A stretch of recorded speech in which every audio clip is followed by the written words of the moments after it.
거룩하신 하나님의 영적인 감각들을 더 예민하게 해주셔서 정결케 해주시고 겸손케 해주시고 무엇보다 주님을 사모하는 마음, 갈망하는 마음, 우리 안에 주님의 열정들을 부어주셔서 이 시간 대신 하나님 영광스러운 하나님을 만나는 기쁨이 충만해 주시고 영광으로 임재하시고 큰 빛으로 임재하시고 주의 은혜와 사랑을 위해서 가득히 채워주옵소서. 아무도 거저왔다 거저가는 10년들 없게 해주시고 주님을 만남으로 말미암아 하나님 이 중에 혹시 믿지 않는 자가 있다면 예수님을 나의 구주 나의 하나님으로 모시는 그런 영광을 얻게 해주시고 모두가 다 하나님 거룩한 하늘의 사람으로 성장하는 귀한 시간 될 수 있도록 역사해 주시고 위로가 있고 격려가 있고 또 육신과 마음의 질병들이 치료받고 회복되는 그런 귀한 시간 될 수 있도록 성령님 운행하시고 역사해 주옵소서.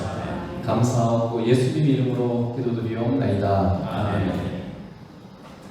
지난주에 제가 저희 노예에 목회를 하다가 은퇴하신 70이 넘어서 은퇴하신 목사님들 부부를 위로에 18분을 모시고 다녀왔습니다.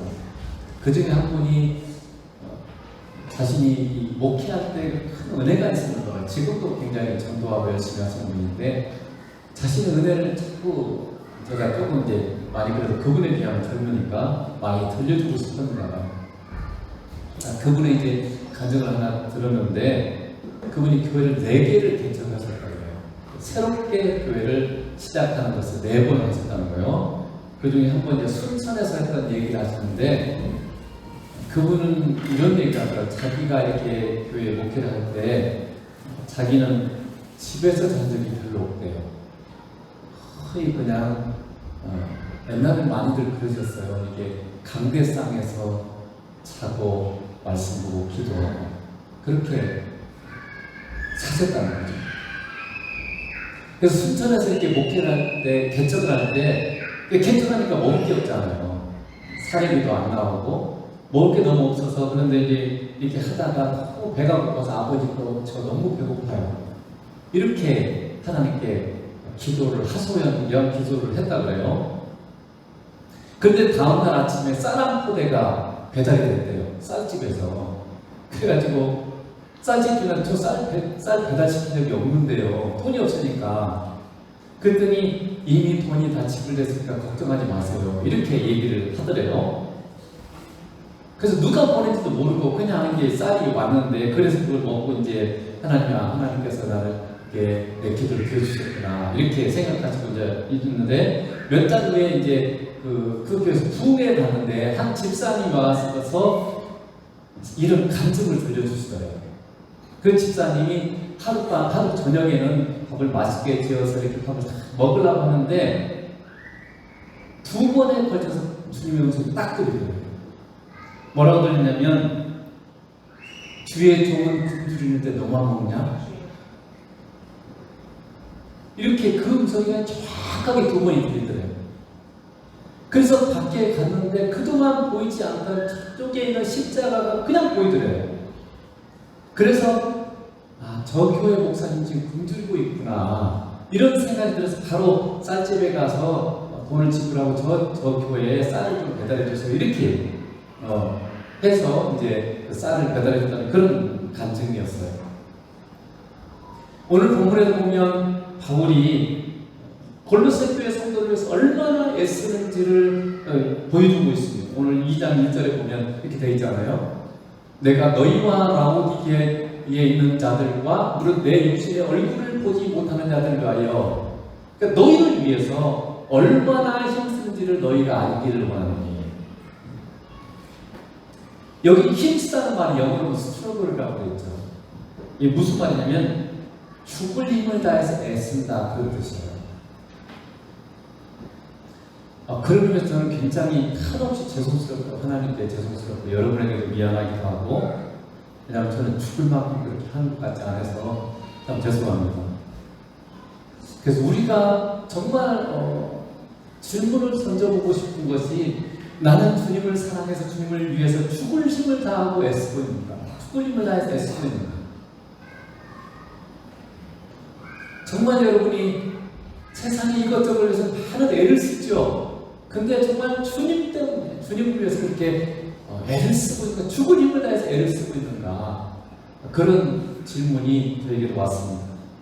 바울이 골로새 교회 성도들에게 무엇을 주기 위해서 그토록 죽을 힘을 다해서 애를 쓰고 있을까? 오늘 본문을 통해서 우리가 배울 수 있는 것 첫 번째는 그리스도를 깨닫게 하는 거예요.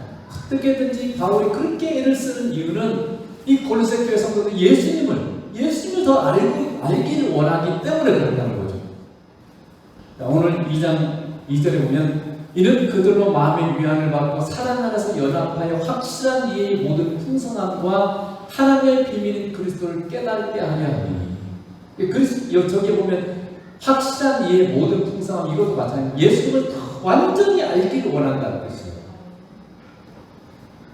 그래서 바울이 그토록 애쓰는 것은 하나님의 비밀인 예수님을 더 완전히 알도록 하기 위해서 그렇게 애를 쓰고 있었다는 거죠. 그것은 바울만 아니라 하나님의 소원이기도 합니다. 하나님께서 정말 간절히 원하는 것은 우리가 하나님을 알기를 원하세요. 저나 여러분과 한국의 대통령이 누구죠? 윤석열 대통령. 마음에 들지 모르겠지만 어쨌든 지금의 한국의 대통령은 윤석열입니다. 제가 한국의 대통령이 윤석열이라는 걸 알고 있는데, 그럼에도 내가 윤석열 대통령을 알고 있는 겁니까? 알고 있어요? 나는 윤석열이라는 이름을 알고는 있지만 그 사람과 나는 개인적으로 전혀 교분이 없습니다. 친분이 없습니다. 교제하고 있지 않기 때문에 나는 윤석열 대통령을 아는 것이 아니에요. 성경에서 안다, 여기도 지금 깨닫다 이렇게 되어 있는데, 지금 영어로는 know라고 되어 있는데, 성경에서 안다는 말은 깊은 관계와 교제를 통해서 아는 걸 말해요. 그러니까 깊은 삶의 이 동행을 통해서, 그러니까 삶에서 자주 만나고 교제하고 삶의 즐거움, 즉 시련과 기쁨과 슬픔과 아픔의 시간들을 같이 경험한 것을 가지고 있을 때 그것을 안다고 합니다. 예수님이 누구시죠? 자, 로마서 9장 5절에 보면 이렇게 되어 있습니다. 조상들도 그들의 것이 육신으로 하면 그리스도가 그들에게서 나셨으니 그는 만물 위에 계셔서 세세의 찬양을 받으실 하나님이시니라. 아멘. 그러니까 예수님이 하나님이시라는 거예요. 여러분, 예수님이 하나님이심을 압니까?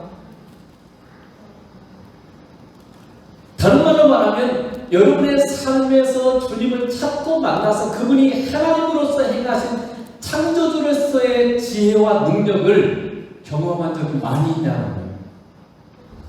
모르고는 아니죠. 그러니까 그것은 그냥 정보예요. 그냥 정보만 아는 거죠. 하나님이 나를 사랑하신다, 하나님 전지전능하시다, 나와 함께 하신다, 누가 몰라요? 예수 믿는 사람 다 알아요. 그런데 정작 어떤 일이 우리에게 삶에 어려움이 닥치면 걱정하고 염려부터 하잖아요. 그 내 안에 계신 하나님이신 예수를 믿는 게 또 아니고 아는 것도 아니기 때문에, 만약 안다면 그럴 일이 없어요. 여러분이 예수님과 교제하고 살면서 그분이 지극히 선하신, 사랑이 풍성하신 분임을 경험한 적이 수없이 많습니까? 여러분과 함께 하신 예수님의 능력과 선하심과 사랑에 감격한 적이 몇 번이나 있습니다. 그리고 그런 분과 매일 매 순간 만나면서 살 수 있다는 영광을 여러분이 알고 누리고 있습니까? 이것이 예수님을 하나님으로서 안다는 뜻이에요. 그러니까 우리가 정보로서는 알고 있지만 실제로는 우리는 예수를 몰라요. 그래서 마태복음 7장에 보면 예수님께서 이런 말씀하셨어요. 어떤 사람들이 우리가 주님의 이름으로 귀신을 쫓아내고 선지자도 했습니다. 근데 예수님 뭐라고? 내가 너희 누군지 모르겠다. 무슨 말이에요? 예수님의 이름을 사용해서 뭔가 많은 일을 했을지 모르지만 주님을 만나본 적이 없어요. 주님을 제대로 만난 적이 없어요. 주님을 찾은 적이 없어요. 교회는 다니지만 진짜로 간절함과 사모하는 마음으로 주님을 만난 적이 없는 사람은 주님이 본 적이 없잖아요. 자신 한 번도 찾으러 온 적이 없으니까 알지를 못하는 거예요. 그러니까 내가 너희를 알지 못한다고 하는 거죠. 여러분이 교회에서 열심히 봉사해도, 아무리 많은 일을 해도 여러분이 개인적으로 예수를 만나고 사귀고 함께하지 않으면 예수님을 모르는 거예요.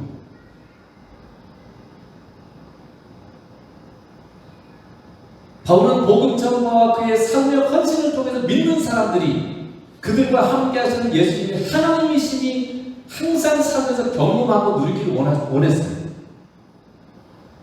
정말로 예수님이 하나님이시라는 것을 여러분 우리가 알면 알수록 주님을 만나라고 권할 필요가 없어요. 놀라우신 예수 그리스도를 하나님이심을 삶으로 알았던 다니엘은 죽음 앞에서도 어떻게 해요? 하나님을 찾고 만났어요. 여러분 다니엘서를 읽어보면 다니엘서 6장 10절에 이렇게 되죠. 다니엘이 이 조서에 왕의 도장이 찍힌 것을 알고도 자기 집에 돌아가서는 윗방에 올라가 예루살렘으로 향한 창문을 열고 전에 하던 대로 하루 3번씩 무릎을 꿇고 기도하며 그의 하나님께 감사해요. 아는 것처럼 다니엘의 대적들이 뭐라고 했습니까? 다리오 왕에게 법률을 하나 정해달라고 했어요. 지금부터 30일 동안은 황제 외에 다른 누구라도 어떤 신이라도 찾으면 잡아다 사자굴에 던져버립시다. 이런 법률을 정했어요. 도장을 딱 뜯어서 황제가. 근데 다니엘이 그걸 알고도 기도하면 어떻게 해요? 발각되면 사자굴에 던져서 죽는 거예요. 그걸 알고도 어떻게 해요? 전에 하던 대로 문 딱 열어놓고 우리가 문이라도 닫아놓고 하지 모르게 하려고 발견 안 된다. 근데 전에 하던 대로 그냥 문 다 열어놓고 그래놓고 하나님 앞에 3번씩 기도하고 뭐라고 하나님께 감사해야 돼. 그거. 그럼 지금 죽음 앞에 있는 상황에서도 왜 이런 환경을 나한테 주시고 이렇게 하지 않고 하나님께 감사했어요. 예수님이 하나님이심을 알고 그분이 우리 안에 계심을 아는 사람들은 아무것도 두려워하지 않습니다. 그분을 항상 찾고 만나면서 그분을 따르는 삶을 살게 되세요. 그분이 하나님이심을 아는 사람들은요. 비록 죽음이 우리를 가로막는다 할지라도 죽음을 넘어서고 죽음을 이길 수 있고 죽음을 다스리시는 하나님이신 그분이 우리와 함께 하십니다. 그게 예수님을 하나님으로 아는 자의 삶인 거죠. 무엇이 여러분을 하나님이신 예수님을 만나는 삶을 방해합니다. 여러분이 하나님이신 예수님을 매일 만나고 살아야 하는데 무엇이 방해한 것입니까? 사실은 아무것도 방해할 수 없어요. 가장 큰 문제 하나밖에 없어요. 사실 우리가 예수님이 하나님이심을 제대로 알지 못해서 그분과 함께하는 것이 우리가 얼마나 지극히 영광스럽고 얼마나 큰 복이라는 것을 깨닫지 못하는 것이 사실 주님과 동행하는 데 가장 큰 적이에요. 주님을 너무 몰라요. 하나님을 너무 몰라요. 주님과 함께하는 것이 얼마나 영광스럽고 얼마나 큰 복이라는 것을 모르기 때문에 그냥 주님을 찾지 않는 거죠. 예수님을 안다고 하는 것은 또한 뭡니까? 그분이 뭘 하셨는지를 아는 거예요. 그분의 정체성. 첫 번째가 그분이 누구인가를 안다면, 두 번째는 그분이 뭘 하셨는가를 알아야 돼요. 예수님은 우리를 죄에서 구원하시고 하나님 아버지를 만나는 삶을 살도록 하시기 위해서 십자가에 죽으시고 부활하셨습니다. 에베소 2장 17절에 이렇게 되죠. 또 십자가로 이 둘을 한 몸으로 하나님과 화목하게 하려 하십니다. 원수된 것을 십자가로 소멸하시고, 이 둘은 유대인과 이방인을 말해요. 십자가는 유대인과 이방인을 우리를 교회로 삼아서 하나님과 화목하게 만드는 것이 목적이에요. 죄를 없애서 죄가 하나님과 우리 사이를 담을 치고 못 만나게 만드는 것이기 때문에 이걸 없애서 내가 하나님을 언제든지 만날 수 있는 길을 여는 게 십자가예요. 십자가는 하나님과 우리 인간의 원수된 죄를 없애는 거예요. 그래서 우리를 십자가를 통해서 하나님과 화목되었고 얼마든지 하나님 아버지를 아무 때나 만날 수 있는 길을 열어주셨어요. 우리는 죄 때문에 생명과 선함과 사랑이신 하나님으로부터 분리되어서, 생명으로 분리가 뭡니까? 죽음이에요. 죽음을 따르는 게 아니고 생명이신 하나님, 생명이신 예수님부터 분리되는 게 죽음이에요. 선이시고 사랑이신 공의로우신 하나님부터 분리되었기 때문에 우리는 심판 앞에 있게 된 거예요.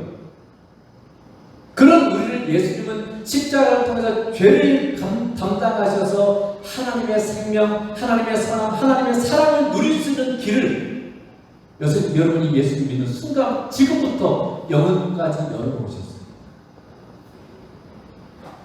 우리가 성령을 인도하신 가운데 아버지를 만나고 예수님을 만나는 삶을 살지 않으면 우리는 십자가의 주님의 고난의 죽음을 멸시하고 갱신하는 큰 죄를 범하는 거예요.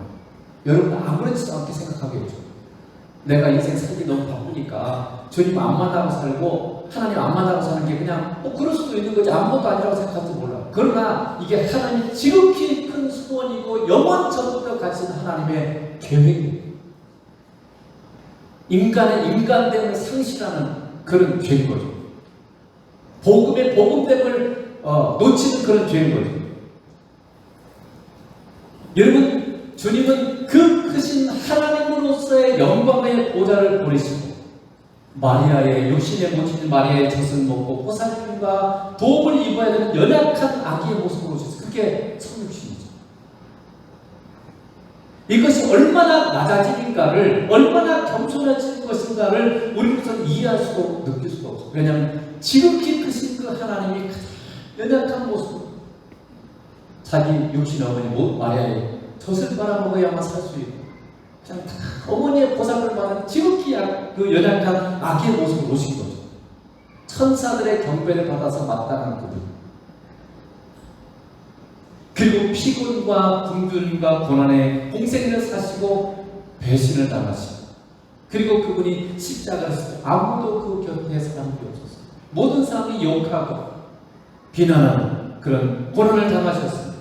그 모든 것은 우리를 사랑하셔서 우리를 죄로 말미암아 영원한 죽음과 심판에서 구원해서 생명이신 하나님, 선하신 하나님, 사랑이신 하나님과 함께하며 그분의 생명과 사랑과 선함을 누리도록 하기 위해서 그렇게 하신 거예요. 주님의 그 간절한 소원을 여러분이 느끼십니까? 그 간절한 소원을 가지시고 주님이 지금 내 안에 계시는데 지금의 나의 삶을 볼 때 내 안에 계신 주님의 심정이 느껴지십니까? 주님을 안다고 하는 것은 그분과 동행하며 그분의 의중과 심정을 헤아리는 삶을 산다는 뜻입니다. 주님이 무엇을 원하시고 어떻게 주님이 느끼시는지 그걸 내가 같이 공유하는 게 이게 안다는 것입니다.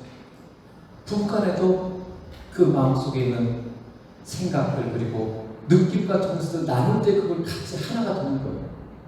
그냥 같이 그냥 집에 있는 건 본 거예요. 부부라고 하는 것은 깊은 마음과 느낌, 정서들을 다 함께 나누는 그게 부부예요. 여러분 우리를 위해서 십자가를 지신 예수님이 여러분 안에서 무엇을 하고 싶어 하시는지 여러분 주님께 물어보고 계십니까? 그리고 그 주님의 의중을 따라서 살고 순종하며 살고 있습니까? 여러분 안에 계신 주님이 여러분을 바라볼 때 어떤 심정이신지 여러분 물어보시고 그 심정을 알아주는 삶을 살고 계십니까? 이것이 주님과의 인격적이고 실질적인 동의예요. 그게 신앙생활이에요. 그분이 뭘 원하시는지 어떻게 느끼시는지도 모르고 그냥 이인전 열심히 하고 그거는 좋은 신앙생활을 할 수 없어요. 저분들은 주님을 안다는 것은 앞으로 주님이 뭘 할지를 알고 주님과 함께 준비하는 것입니다. 주님은 다시 오실 것입니다. 그리고 세상을 심판하시고 새 하늘과 새 땅을 우리에게 주실 것입니다. 주님의 다시 오심은 믿지 않는 자들에게는 엄청난 슬픈 소식입니다. 그래서 여러분 귀한 말씀이죠. 주님 오시는데 땅에 있는 모든 사람이 다 울어요. 통곡한다고 되어 있습니다. 자, 마태복음 24장 3절을 보겠습니다. 그때 인자의 징조가 하늘에서 보이게 했고 그때 땅의 모든 족속들이 통곡하며 그들이 인자가 구름을 타고 능력과 큰 영광을 오는 것을 보리라. 왜 예수님 오시는데 사람들이 통곡해요? 이게 지금 24년 감람산 강화문 예수님께서 자신이 오실 때의 세상의 징조와 그리고 그때 사정을 지금 그걸 미리 말씀해줘요. 왜 사람들이 통곡하며 예수 오시는데? 사람들이 예수님 안 믿어도요. 예수님 오는 순간 딱 안. 자신이 영원한 심판을 받게 된 운명이라는 그 순간 나타나요. 그래서 두려움과 후회로 통곡하게 되는 겁니다. 안 믿는 사람들이 죽음 앞에서 두려워 떠는 것을 여러분 볼 수 있어요. 왜 그렇습니까? 죽음의 순간에 아는 거예요. 내가 심판이야. 살았을 줄 몰라요. 영적인 감각이 없기 때문에. 근데 죽음 앞에 정말 저승사자가 육에서 저승사자라고 성경에 보면 지옥에 있는 귀신들이 그 영혼을 결박해서 지옥으로 끌고 가려고 와요. 그러니까 죽음의 순간 두려움에 치를 떠는 거죠. 그래서 믿지 않는 자는 자신이 영원한 심판 아래 있다는 걸 알기 때문에 두려움과 후회로 통곡하는 것이고, 믿는 자는 주님이 오심으로 말미암아 주님과 함께하는 영생의 삶이 열리기 때문에 기쁨으로 통곡하는 거예요. 그래서 주님의 재림은 우리가 어디서 살지가 영원히 결정되는 순간이에요. 그래서 우리에게는 주님 어서 오십시오 말합니다. 예수 믿는 사람들이 다시 오실 주님을 계속 소망해요. 주님 어서 오세요. 지금이라도 오세요. 여러분 지금 주님 오셨으면 좋겠습니까? 아유 큰일 났네. 지금 막 그래요. 믿음 생활을 제대로, 주님을 제대로 안 만나고 사는 사람들은요, 주님 오시면 안 돼. 큰일 나. 뭔가 자신 준비가 안 되는 거죠. 그러니까 오시면 안 되는 거죠. 근데 항상 주님과 함께 동행해 주님을 바라보는 사람은 지금 오세요. 어서 오세요. 여러분의 예수께서 여러분 마음속에 정말 주님 지금이라도 오세요. 주님 소망합니다. 기대합니다. 이 마음이 항상 여러분에게 있어야 돼요. 이게 주님을 아는 거예요. 예수를 믿지 않는 사람들은 그분의 십자가의 사랑을 끝까지 믿지 않고 받아들이지 않았기 때문에 예수님의 사랑을 누릴 수 없는, 영원히 누릴 수 없는 영원한 불지옥에서 사는 거예요. 자신이 그렇게 믿었잖아요. 주님의 사랑을 거부했어요. 선하신 사랑이신 하나님 끝까지 거부했어요. 그러니까 하나님이 안 계시고 예수님이 안 계시는 그분의 사랑과 선하심이 전무한 영원한 불지옥. 거기는요 하나님의 사랑과 선하심을 전혀 맛볼 수 없어요. 그러니까 그것이 영원한 불지옥입니다. 그러나 예수님을 믿고 받아들이는 사람들은요 예수님과 함께는 천국에서 영원히 살게 될 것입니다. 우리가 기억해야 될 것은 이거예요. 믿는 자들에게 주님의 심판은요 우리를 정죄하는 심판이 아니라 우리에게 영원한 상급을 주시기 위한 심판이에요. 갈라디아서 6장 7절에 보면 그랬죠. 스스로 속이지 말라. 하나님은 업신여김을 받지 아니하시나니 사람이 무엇으로 심든지 그대로 거두리라. 주님이 무엇을 하실지를 알고 믿는 자는 지금 하나님 주신 인생 동안에 선한 것을 심어야 돼요. 우리의 인생은 지금 영원을 위해서 심는 기간이라는 걸 여러분 잊어버리면 안 돼요. 지금 하나님 주신 기회를 주셨어요. 영원한 것을 위해서 지금 많이 심어야 돼요. 봄에 이제 곧 우리가 남부지방에 그제 가보니까 보성이나 이쪽에 다 심었더라고요. 논에 벼를 심었어요. 봄에는 심습니다. 그리고 그것을 가을에 거두죠. 반드시 심어야만 거둘 수 있어요. 이거는 자연법칙으로 하나님이 주신 것도 하나님의 의중이 우리에게 뭔가 심어야 거둘 수 있다라는 걸 깨우쳐주는 거예요. 근데 여러분 뭘 심고 계세요? 이 땅에 여러분의 삶 가운데 뭔가 우리는 선택은 심는 거예요. 지금 뭔가를 심고 있는데 성경에 말하는 것처럼 육신으로부터 심는 자는 썩어질 것을 거두고 성령님의 인도하심을 따라서 심는 자는 영생의 것을 거둔다고 되어 있습니다. 하나님을 사랑하는 자녀에게 세상과 비교할 수 없는 영원한 영광의 유산을 주시기 위해서 주님은 우리에게 이 기회를 주신 것이죠. 주님을 사랑함으로 말미암아 지금 씨를 심을 수 있는 기회가 우리 인생입니다. 내가 살아있다는 것은 지금이라도 영원한 것을 거두기 위해서 지금 심을 수 있는 기회를 하나 주신 거예요.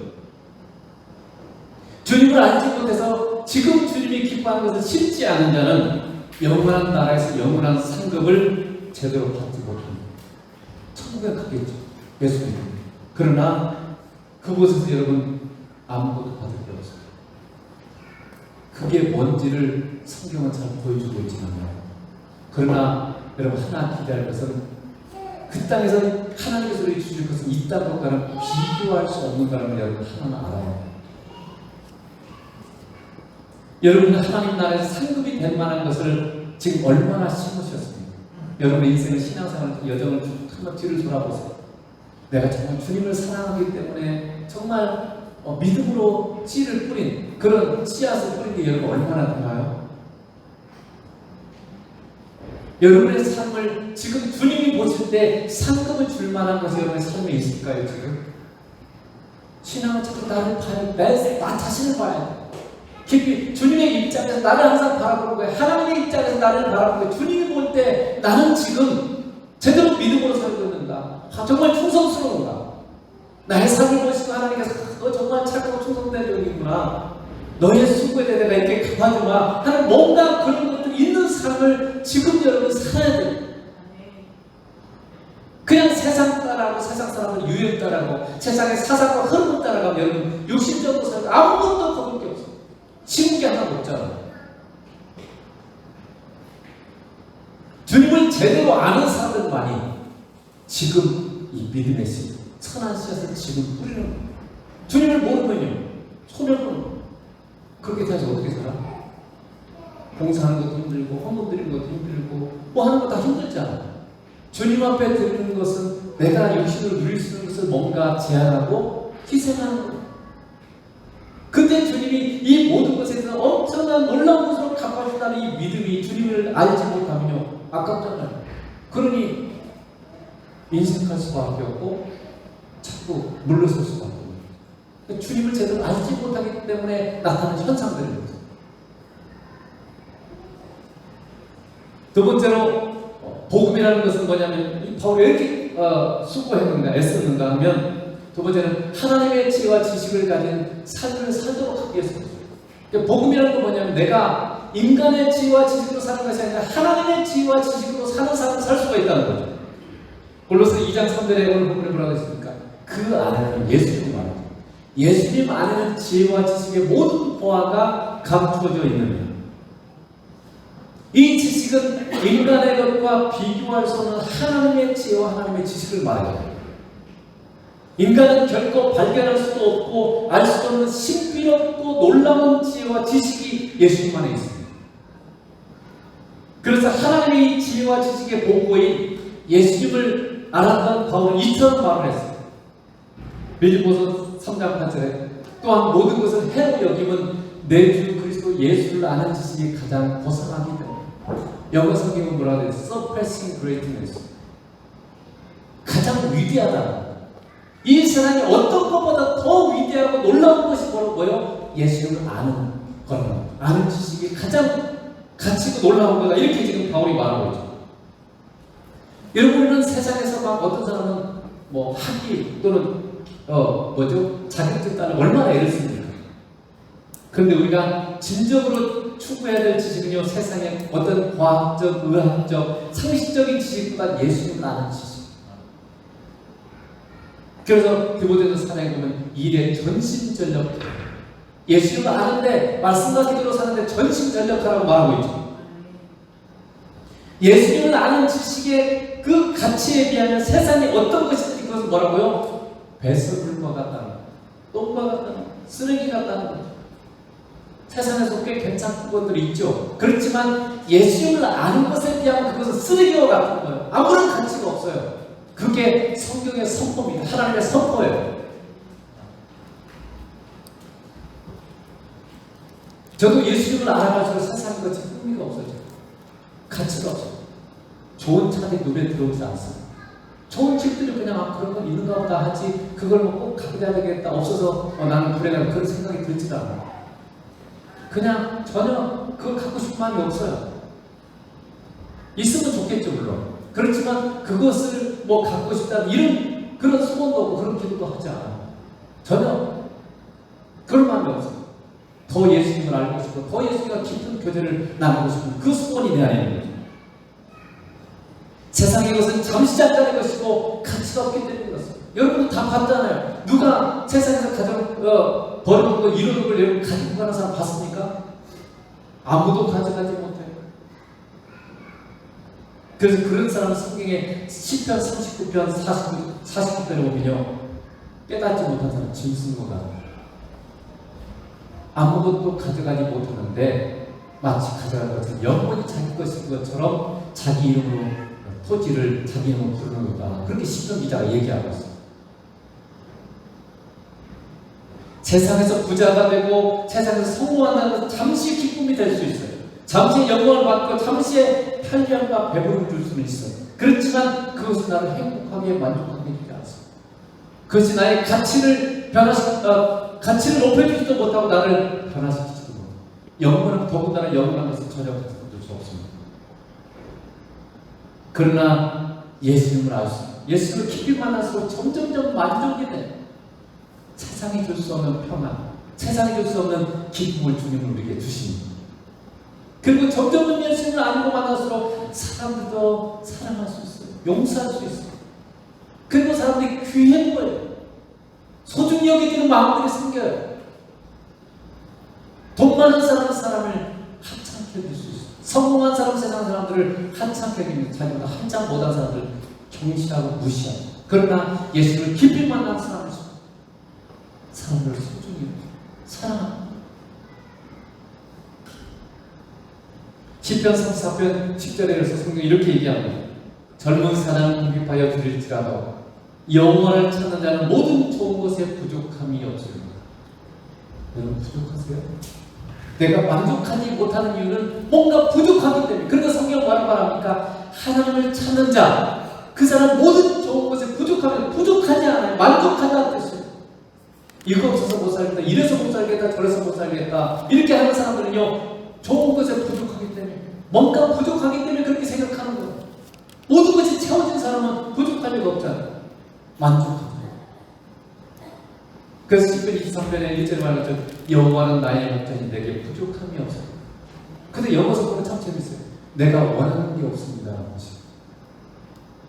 하나님 내게 다 채워줄 수 있으니까 내가 원하는 기도 제목이 없어요. 어떻게 보면 나를 위한 기도 제목이 없어요. 이것 주세요, 저것 주세요 할 게 없다는 거예요. 다 하나님이 너무 좋은 것을 주시기 때문에 그런 삶을 하나님께서 약속해 주셨어요. 주님을 알수록, 그리고 주님을 더 많이 찾으면 찾을수록 우리는 모든 좋은 것에 부족함이 없게 됩니다. 왜 우리의 삶에 좋은 것이 없고 왜 우리가 만족함을 느끼지 못할까요? 하나님이 이렇게 말씀합니다. 너희가 예수님을 찾지 않기 때문에. 제 말이 아니라 하나님 그렇게 말씀합니다. 너희가 내 안에 예수 그리스도를, 너희 안에 계신 예수 그리스도를 찾지 않기 때문에 너에게 좋은 것이 없어. 너희가 만족하지 못하는 삶을 살고 있어. 지금 그렇게 하나님은 말씀하고 있어. 근데 여러분 앞에 말씀 자세히 다시 보세요. 근데 오늘 본문에 2장들에 뭐라고 되어 있어요? 이 보화가 예수님 안에 감추어져 있어요. 집중해서 감춰져 있어요. 감춰져 있다는 것은 발견한 자만 알 수 있고 예수님을 가까이 하는 자만 그걸 발견할 수 있어요. 주님과 함께하는 진정한 천국의 맛은 주님과 진실로 가까이 하고 교제하는 자만이 발견하고 누릴 수 있어요. 그것이 많은 그리스도인이 있지만 예수를 믿으면서도 진정한 복음을 누리지 못하는 이유예요. 감춰져 있어요. 예수님을 진짜로 사랑하고 예수님과 항상 만나고 사는 사람들만이 예수님과 함께하는 이 천국의 맛을 진짜로 맛볼 수 있고, 그래서 더 주님을 찾게 되고 그런 사람들은 더 주님과 함께 가까이 하는 삶을 살게 되어 있어요. 근데 발견하지 못해요.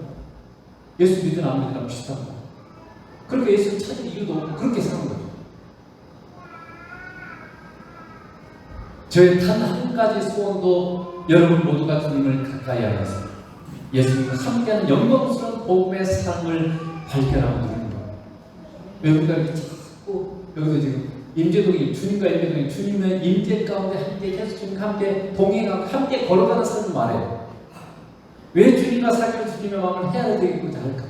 왜 우리가 맨날 주님 만났으면 그 연습하고 훈련하고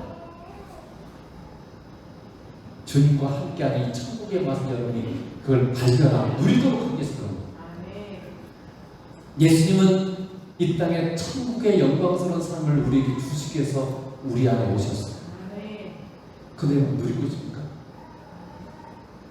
이거는 숨겨져 있기 때문에 예수님을 진실로 찾고 만나는 사람들만이 발견하고 누릴 수 있어요. 이 놀라운 복음을 여러분의 것으로 누릴 수 있도록 더 주님을 가까이 하고 사랑하며 교제하시길 축복합니다. 기도하겠습니다.